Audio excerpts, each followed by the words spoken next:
సీత అన్వేషణ కోసం సుగ్రీవుడు అంగదునికి ఇచ్చిన సమయం పూర్తయింది. అంగదుడికి మరియు హనుమంతునికి గృహలో కనిపించిన స్త్రీ ఎవరు? వాళ్ళు గుహ నుంచి బయటకి ఎలా వచ్చారు? సంపతి ఎలా పరిచయమైంది అన్నది ఈ వీడియోలో చూద్దాం. గృహలో కనిపించిన ఆ స్త్రీ పేరు స్వయంప్రభ.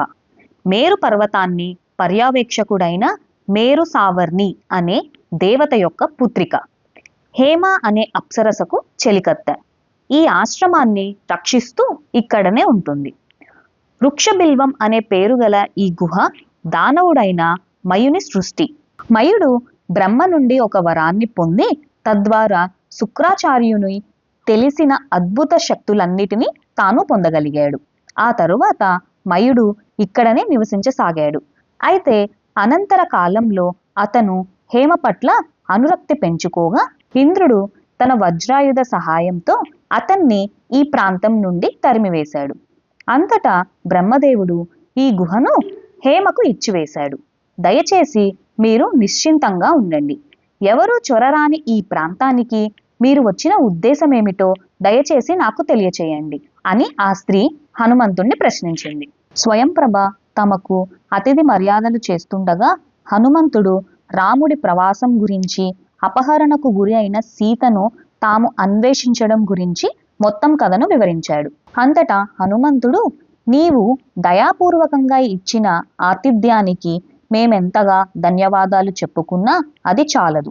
ఇందుకు ప్రతిగా మేము చేయగలిగిన సేవ ఏదైనా ఉంటే చెప్పు అని అడిగాడు. నేను తపస్సాధనలో నిమగ్నురాలినై ఉన్నందున ఇతరుల నుంచి నేను కోరుకునేది ఏమీ లేదు అని స్వయంప్రభ పదులు పలికింది. అంతటా హనుమంతుడు, మా ప్రభు అయిన వానరరాజు సుగ్రీవుడు సీతను కనిపెట్టడానికై మాకు 1 నెల రోజులు గడువిచ్చారు.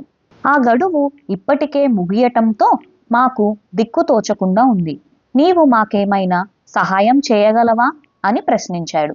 ఈ గుహలోకి వచ్చిన వాళ్ళు ఎవరైనా సరే సజీవంగా బయటపడడం అనేది దాదాపుగా అసాధ్యం.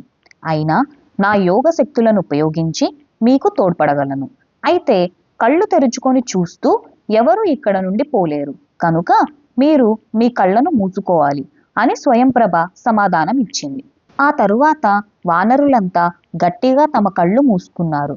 ఒక్కసారిగా తాము గుహ బయటకు చేరవేయబడినట్లు వారికి అనిపించింది. చివరకు వారంతా కళ్ళు తెరిచి చూసేసరికి తాము గుహ బయటకు చేరి ఉండడం గమనించారు. పరిసరాలు చూడగా వృక్షాలన్నీ ఇప్పుడు విరబూచి ఉండడం కనిపించింది.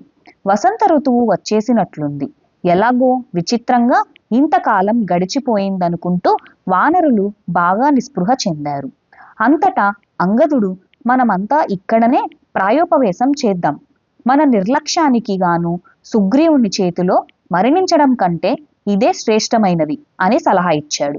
అది విన్న హనుమంతుడు అంగదుణ్ణి ఇలా భయపెట్టాడు. ఈ గుహలోనే ఉండిపోవాలన్న నీ మూర్ఖ పథకాన్ని అమలు చేశావంటే కొద్ది కాలంలోనే నీ వినాశనం జరగడం తథ్యం.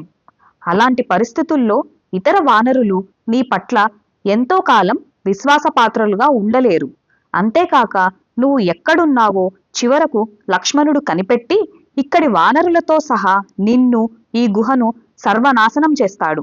కానీ నీవు కిష్కింధకు తిరిగి వెళ్ళినట్లయితే సుగ్రీవుడు నిన్ను తప్పకుండా క్షమిస్తాడు. అతనికి వేరే పుత్రులు లేనందున అనంతర కాలంలో నిన్నే సింహాసనంపై ప్రతిష్ఠిస్తాడు. అంగదుడు హనుమంతుణ్ణి వ్యతిరేకిస్తూ ఇలా వాదించాడు. నీవు సుగ్రీవుని గురించి మరీ గొప్పగా అంచనా వేస్తున్నావు. అతను తన అన్నగారి భార్యను అనుభవిస్తున్నాడని మర్చిపోతున్నావు. రాముడికి చేసిన వాగ్దానాన్ని సుగ్రీవుడు బుద్ధిపూర్వకంగా నిర్లక్ష్యం చేసి లక్ష్మణుడు బెదిరించిన తరువాతనే చర్య తీసుకున్నాడు. అందువల్ల ఇంటికి తిరిగి వెళ్ళాలి అని కోరుకున్న వారంతా వెళ్ళిపోవచ్చు. నేను మాత్రం ఇక్కడనే ఉండి ప్రాయోపవేశం చేస్తాను. ఈ మాటలన్న తరువాత అంగదుడు దుర్భాసనంపై కూర్చొని విలపించాడు. ఇతర వానరులు కూడా అలాగే అతని చుట్టూ చేరారు. సరిగ్గా అదే సమయంలో జటాయువు అన్న అయిన సంపాతి తన గుహలో నుంచి బయటకు వచ్చి ఆ వానరులను చూస్తూ పరమానందంతో, భగవంతుని దయ వల్ల ఇంతకాలానికి నాకు కాస్త ఆహారం దొరికింది. ఈ వానరులు తిండి లేక నేల కొరిగిపోవడం ప్రారంభించగానే వీరిని ఒక్కొక్కరిగా నేను భుజిస్తాను అంటూ బిగ్గరగా అనుకున్నాడు. ఈ మాటలు వింటూ అంగదుడు ఆందోళన చెందాడు. హనుమంతుణ్ణి ఉద్దేశించి, ఎంత భయంకరమైన గతి మనకు పట్టుకున్నది! ఇదంతా కైకేయి పనే. ఆమె మొదట మహాత్ముడైన జటాయువు నాశనానికి, తరువాత వాలి నాశనానికి కారకురాలైంది. ఇప్పుడు మన మరణాలకు కూడా ఆమెయే కారణం కానున్నది అన్నాడు. జటాయువు మరణం గురించి సంపాతి వినటం అదే మొదటి పర్యాయం కావటాన, దయచేసి నా తమ్ముడు గతించిన వివరాలన్నిటినీ నాకు చెప్పండి. ఈ జటాయువు మరణానికి నేను వ్యధ చెందుతున్నప్పటికీ అతని పేరును మీరు ఘనంగా ప్రస్తుతించటం విని నాకు చాలా సంతోషం కలిగింది. ఓ వానరోత్తమ, ఒక మేలు చేయవలసిందిగా వేడుకుంటున్నాను.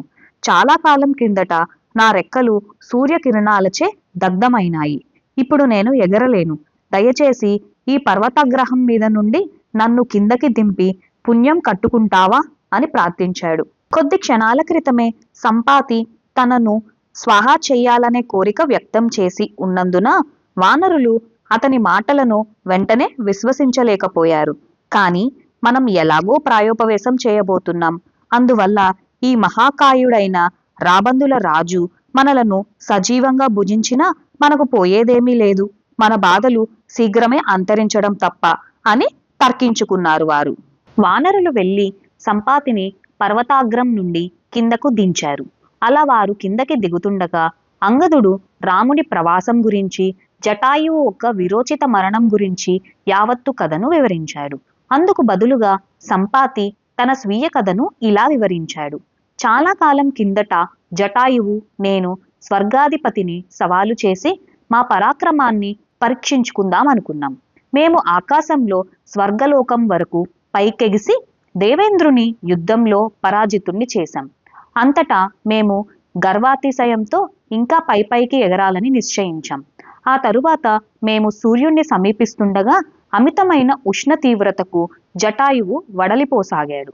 జటాయువును రక్షించటానికై నేను నా రెక్కలతో అతన్ని కాపాడాను. దీని ఫలితంగా నా రెక్కలు దగ్ధమై నేను వింధ్యా పర్వతాలపై పతనమైనాను.